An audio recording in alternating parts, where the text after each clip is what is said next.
बात को रखें।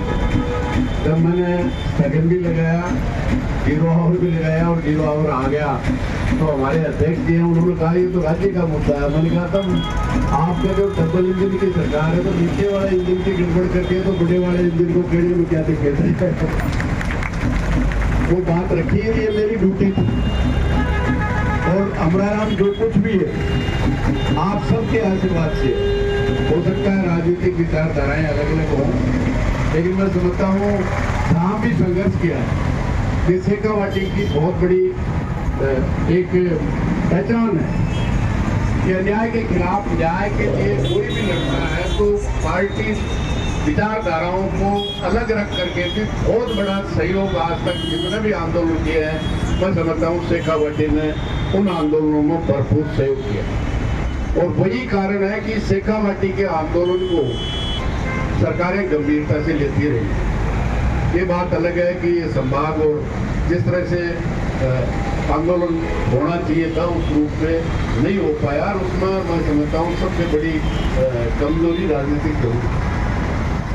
निश्चित रूप से जहाँ तक संभाग का सवाल है, राजस्थान में जितने भी इस तरह के इलाके हैं, मारवाड़ हो, बांगड़ हो, हाड़ौती हो, जितने भी क्षेत्र थे वो सब संभाग बढ़ गए।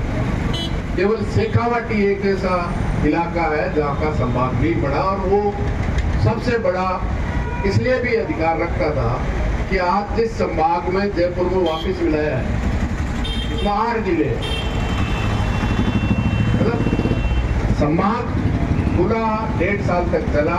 तो निश्चित रूप से राज्य की राजधानी के बाद विकास का कोई भी काम होता है तो उसके बाद राजधानी के बाद में संभाग के स्तर पर होता है, और संभाग के बाद में जिले के स्तर पर होता है, फिर सब डिविजनल हेडक्वार्टर और नीचे तक जाता है। ये जहाँ तक जिले का सवाल है, मैं समझता हूँ नीम का थाना भी वह तमाम मापदंड पूरे करता था।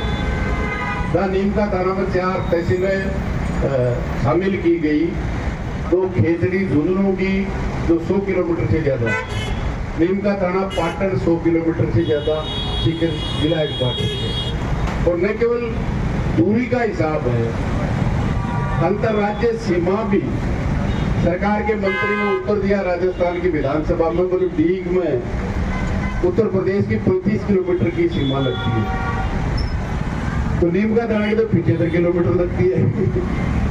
अनूपगढ़ के तो अंतर्राष्ट्रीय सीमा लगती है 80 किलोमीटर। मतलब कोई मापदंड नहीं है, केवल मापदंड एक ही मापदंड है कि सरकार को इनको नहीं करना है, इनको निरस्त करना है। और मैं समझता हूँ संभाग और जिला है तो किसी राजनीतिक दल को नहीं, वहां रहने वाली जनता को लाभ होता है। अब 1.5 साल तक स्कूल है, सरकारी कोई भी कार्यालय है, नीम का थाना लिखा गया, आधार कार्ड उन्होंने नीम का थाना के नाम से बना लिया, अनूपगढ़ के नाम से बना लिया, और अब वापस सीकर और झुंझुनू के नाम से बनाएगा। मतलब इस तरह से मैं समझता हूँ ये पहली बार है। मैं 20 साल तक राजस्थान की विधानसभा में रहा हूँ और हर 5 साल के बाद में सरकारें बदलती रही। 35 साल का इतिहास है। किसी भी सरकार ने जिला तहसील घोषित कर दिया तो बदलने वाली सरकार ने कभी भी निरस्त नहीं किया। 30 साल का तो मैं अनुभव बता सकता हूँ, 20 साल था, 10 साल में नहीं था। ये पहली सरकार है जिन्होंने जिला और संभाग समाप्त, और वही सरकार अब पंचायत समिति का कल ही गजट नोटिफिकेशन हुआ है, छोटी पंचायत समितियां बना रहे हैं, छोटी पंचायत बना रहे हैं और कह रहे हैं लोगों की सुविधा के लिए बना रहे हैं। तो संभाग और जिला दुविधा के लिए था क्या? तर्क दिए जा रहे हैं कि पैसे तो बहुत बड़ा कर्ज है। मतलब देश की सरकार पे 65 साल में जितना देश पे कर्जा किया था केंद्र सरकार ने, 10 साल में इस सरकार ने उससे ज्यादा कर्जा कर दिया। मतलब आप अंदाजा कीजिए, अगर जब कर्जा ही करना है तो कम से कम आराम से सबको तो करो, सुविधा के लिए तो करो।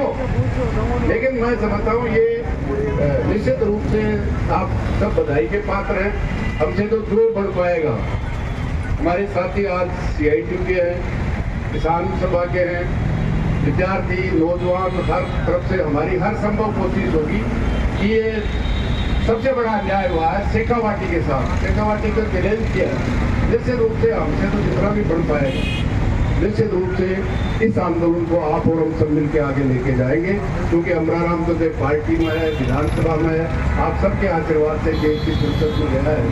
और उसमें भी सबसे बड़ा शेखावाटी के साथ यही नहीं किया जा रहा है, उससे खतरनाक जो पेयजल का है 7,200 करोड़ की स्वीकृति की घोषणा कर रहे हैं हमारे मंत्री जी। परसों ही कह रहे कि इस साल में लागू हो जाएगा, लेकिन आप अंदाजा करो इंदिरा